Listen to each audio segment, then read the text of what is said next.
What's up, everybody? Welcome back to another anime Zerro review. Today we'll be having a look at the second season of the boob-filled and fantastic Freezing. Let's get into it, shall we? Now, first things first. This is not an anime you watch at a high volume, trust me. I went out to grab my mail this morning and I had neighbours looking at me like I was hoarding Japanese sex slaves. Now, how do you deal with that situation? Well, I'll tell you. You look right at him and you say, anime, huh?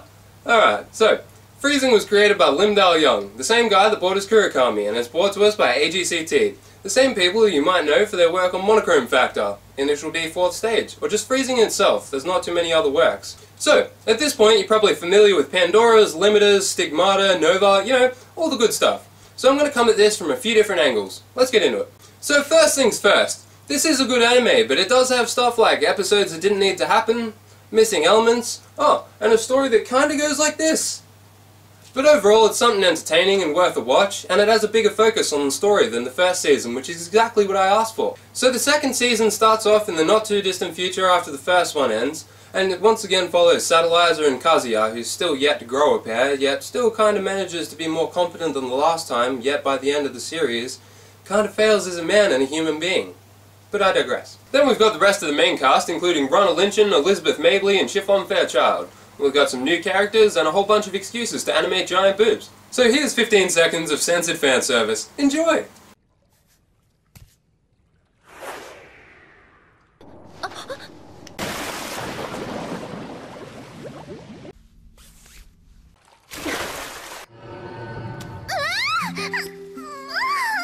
The story itself was good. I mean, you've got a corrupt military leader trying to mass-produce Pandora through artificial means because they're running out of the real ones faster than they can train them. And so begins the new E-Pandora project, in which normal girls with no compatibility are genetically modified with various types of artificial stigmata. Anyway, after a few battles, they realize how inferior the E-Pandora are to the real thing, and the higher-ups agree to push testing even further at the cost of human life. Right, now I bet you guys can figure out where this is going. Yep.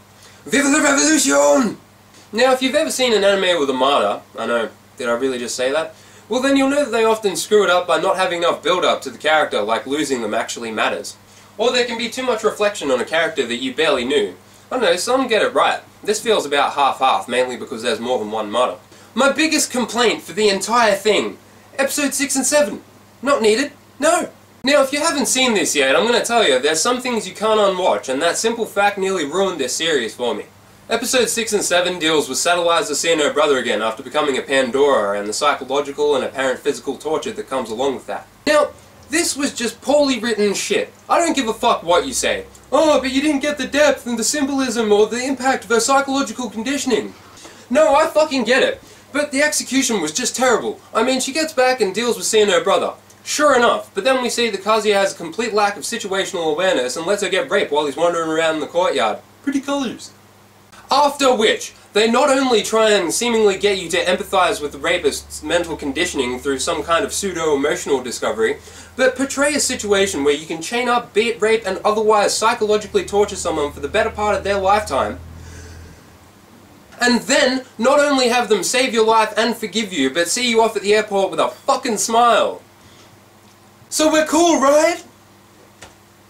What the fuck, bro? Alright, you know what? I'm moving on to the animation and the sound. So the very first thing you notice in the opening scenes of this is the animation itself. Well, obviously. But what I mean is, if you've seen the first season, the style itself remains similar, but is different on a fundamental level, you know, like, most of the sharpness and detail has been almost completely lost.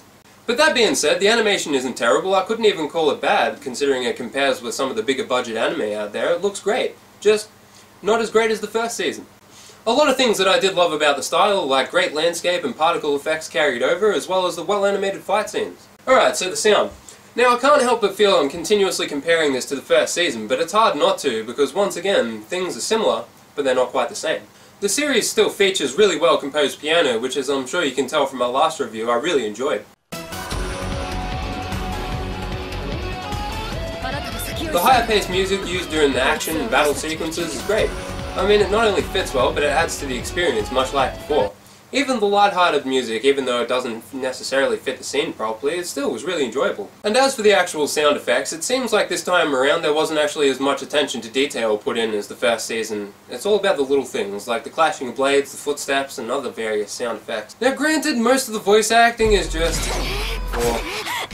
But it takes effort all the same, so we can thank the sexy sounds of Kana Hanazawa, Marina Inoue, Mamiko Noto, and Yuko Kaida, as well as some new additions like Suzuko Mimori. Now, if I was to rate this on a generalized scale out of 10, I'd probably go 7.5. But if we were to minus episodes 6 and 7 and how poorly written that shit was, I'd probably go as high as 8.5. But if you don't like fan service and the like, you probably won't agree, but, you know, this is all just my humble opinion. Will it get a Season 3? Well, I'm going to go ahead and say yes, but as somebody commented on my last review, there's not currently enough material for a third season just yet. But they're still going. And if you made it this far, thanks for watching this episode of Anime Zero. If you liked the video or enjoy anime in general, like, subscribe. I'll see you next time.